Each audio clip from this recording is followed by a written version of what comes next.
Certeu or el Yanito, as you prefer. And I'm a local poet, an occasional rapper. Happy to be here with Rock Rap TV. Thank you.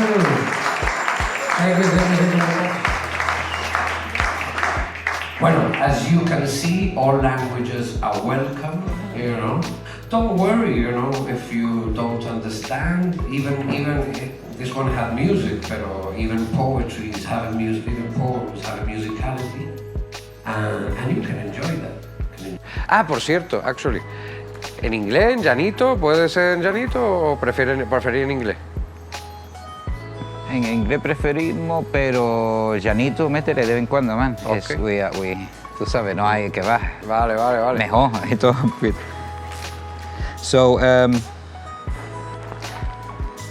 okay, tell us from your perspective where rap and poetry and other rhyme forms, for example, might meet together and have a relation. They meet, rap and poetry meet at various points and locations, no? Yo creo, in the most general sense, bueno, no sé, it might be a leap to say that music emanates from poetry, but I'm sure rhythms also appeared before words, probably. Pero there is an interconnection between words and music, probably from the most primal origins del humano, no, of the human. And rap and hip hop in particular have a lot in common. Obviously, the whole structure of a piece, the metric, the rhyme, the rhythm, these are elements of writing that have bear a lot of importance, both in rap y en poetry, ¿no? Quizás la música a veces you can expand more into melodies and play into other areas where rap and poetry don't, ¿no? Entonces, en ese sentido, they have a lot in common. Pero también also in thematics, ¿no? You know, what are we talking about? We're talking about love, we're talking about life, we're talking about struggle, we're talking about inspiration, we're talking about what moves us, ¿no? De distintas maneras, pero al final, you know, it's a convergence of, you know, of art and of sharing, no? In one you have the use of music, of beats, of DJs that brings in a whole other element and a whole other environment, but that's maybe where they differ a bit. Pero it's not surprising, for example, in Spain, where I move in the spoken word and the slam scene, some of the biggest slammers since the very beginning and up until now are rappers, you know. I could mention, in fact, I'll mention, and you can look for people like Diso, DYSO, está on Spotify, people like La Gata Katana, Carolina Treboada, and these are, you know, rappers who have an extensive work in hip-hop, but then also double up as poets, and it fits so well, you know, the crowds lap it up, and for good reason, you know, because they have deep content and they have an attitude, no, as well. Eso también, muchas veces, there's different types of rappers and there's different types of poets, y a veces hay quizá más en común between this rapper and this poet, and between them in particular, you know, than the rest of their respective worlds, than, you know, just the rapper versus poet comparison. Yeah, the inverse. Ahí está. Okay, so another question we have is all this inspiration and, you know, what got you going with this art form, and tell us a bit about that. Was it maybe your first art piece that you picked up, or you've made a journey or transition from another? It's been a journey. No, it's been a journey. You know, it's definitely in terms of poetry, you know, it goes back to my grandparents reciting to me, you know, and in fact, I always had a very curious conflict in the fact that I loved poetry at home, but I hated it in school, ¿no? Porque lo ponían de una manera que it was hard to follow, it wasn't so clear, mientras que, en plan, un poema recitado, con la fuerza ahí, you know, when your grandfather has learned it off by heart or whatever, or knows it, you know, and pushed all the passion, there's no comparison, you know. Even if you didn't understand the words, you get the emotion, no? But then as you grow, you come into other atmospheres and other eso. And claro, growing up in the 90s, you know, you couldn't escape the boom of hip hop, you know, from the Beastie Boys to De La Soul, from Tupac to Biggie. It was an incredible surge, you know, y había por todos lados. Yo personally me gustaba más, pues eso, gente como los Beastie Boys, Cypress Hill, De La Soul, gente que era más juguetones, quizá, maybe not so much. Not so from the ghetto, por decir, which was also worthy of watching and listening to, pero me gustaba más ese side of things. And then, of course, came people like Zack de la Rocha, you know, and blending it with heavy metal, which was also a big influence, you know, coming from the 80s, listening to Metallica and these sort of people. And for those two worlds to crash in such a spectacular manner, I mean, was nothing but inspiring, you know. What is the favorite hip hop tune of all time, you'd say? Madre. Sorry. Me creí que iba a ser your favorite hip hop artist. Y te iba a decir, Zack de la Rocha. Vale, venga. Pero puede ser tune. Tune.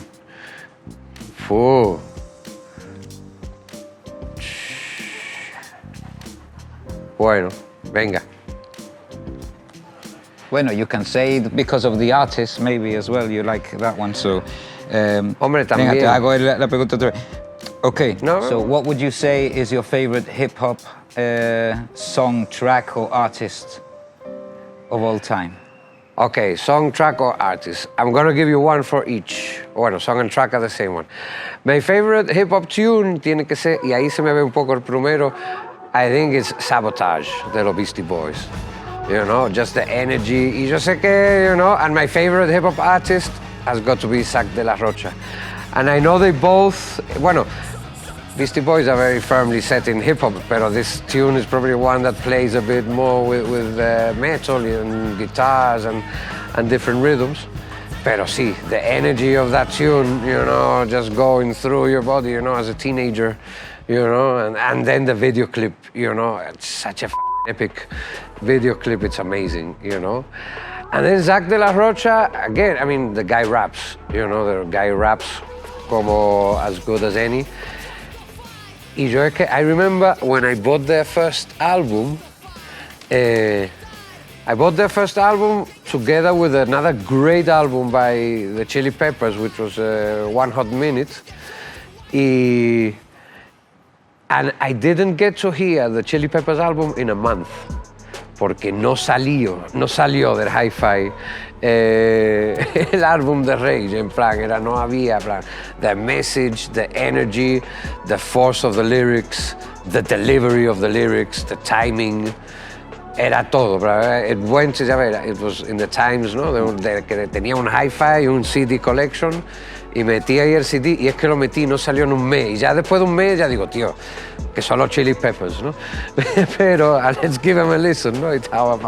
Pero sí, I don't think anything ever hit me so hard. Well, did you go and see them live by any chance? I've been lucky enough to see, well, actually not the Beastie Boys, pero I've seen Rage 3 or 4 occasions. Rage was my big first concert. Actually, just when I was in the middle of my A-levels, we organized a bus from Gibraltar, una pila de gente, up in Granada. We had to go twice, actually. The first time I went with a couple of mates, because there was the exams, and it was cancelled. Zach had a sore throat, which was all the better, because we managed to organize a big bus to get up there with everybody with their exams done.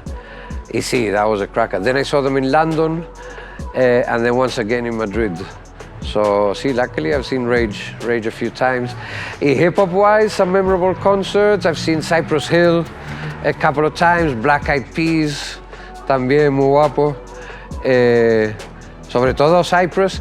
Y mira, fíjate, ahora que I was speaking, que tanto me gusta el rap metal y tal, and I do like Cypress with the guitars, pero I got the concert at that end y eché de menos the original, digo, I kept shouting, una tranquilito, you know, because I digo, contra, I want to hear hits from the bong as hits from the bong, you know.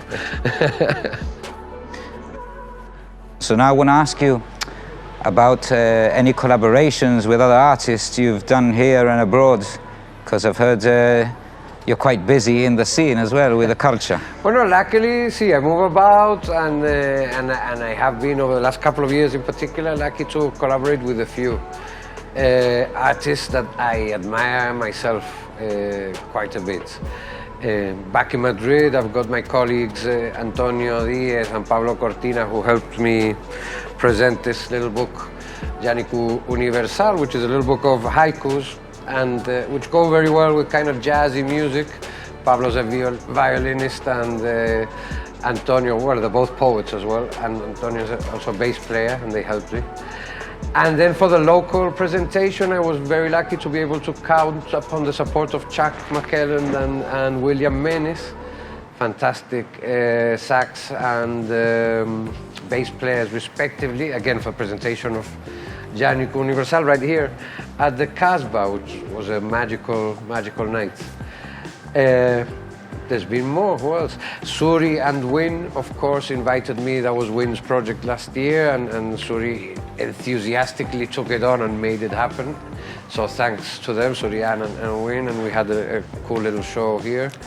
And then, of course, Gabriel Moreno, who's always in and out and about, and it's always great to work with him. We've been on stage a couple of times at Calentita and also in London, and it's always a pleasure, really. And hoping and looking for more. I'm looking at some local rappers here. We've got Aslam Babaluba, Aslam Bamboo, which was my first. And it's basically a collection of what I've been working on for roughly from the mid-2000s until the late 20-teens, no? Aslam Babaluba, Aslam Bamboo is kind of the war cry. You know, in slams, the audience votes on which poet they like best. And the blackboards have to come up at the same time, so this is the call, you know, so they all know to bring them up. And it's a fun book, I think. It touches on a lot of things, and Gibraltar, Madrid, London, and quite a few things. And it's an active book. It's illustrated by my friend Keiron Peralta, who did an amazing job, and highly recommend it. Then the second one is Yanito Universal. This was more of an experiment. It's also part of my doctoral dissertation, along with another book of poetry, because part of the dissertation was an exploration into how poetry, I focus on poetry, but it could well have been hip-hop, can be a home for unofficial languages, como Yanito. You know, and how where in other areas, no, obviously journalism, official writing, novels, no hay tanto espacio for code switching in poetry and in rap, as we've seen, no, con gente como Cypress Hill, por ejemplo, and others, que hay un espacio, no. And so this tries to take the form of the haiku and play with Yanito forms. I've got another one which is free online, and you can scan the QR code or look for it online. It's called Mar y Montaña, Palabra y Papel. And it also experiments a lot with Yanito. I do what I like to call gibbericks, which are Yanito limericks. I have some sonnets in Yanito. I try to explore different poetic forms with Yanito. There's Spanish and English too as well, pero mucho Yanito. Oh yeah, talking about that, so what do you think of Rock Rap TV then? I mean, Rock Rap TV has got to be one of the most exciting things to have hit Gibraltar over the last year, you know? I mean, at first I couldn't believe it, you know, because again, you know, I've had the fan perspective of hip hop, you know. I've always, as I said earlier, no, I followed various groups. I love the music, I love the stuff, but I didn't know there were so many people practicing in Gibraltar and who had been for so long. So the fact that Rock Rap TV has landed and is bringing it to my attention for starters and to more people's attention, I think it's super great, super positive. I think there's loads of cool stuff coming out of there. And I look forward to more, and like I say, some collaborations, you know. Shout out to Kailash, shout out to Braden Love, to Clancy, yes, and to Rock Rap TV in general. So, Jonathan, I've heard you want to give us a little exclusive recital for Rock Rap TV. So, here's a little exclusive recital from Rock Rap TV, from my first book, Aslan Babaluba. And it goes like this. Let it rain. Y por cada gota una palabra, cada trueno un ritmo que la eche a andar, y cada rayo la inspiration que lo ate todo. Queda en el reflejo de un charco bajo el sol, a song for us to sing along. Thank you guys very much. Big love at Rock Rap TV, and shout out to all you rappers, rockers, slammers, and poets out there. Venga.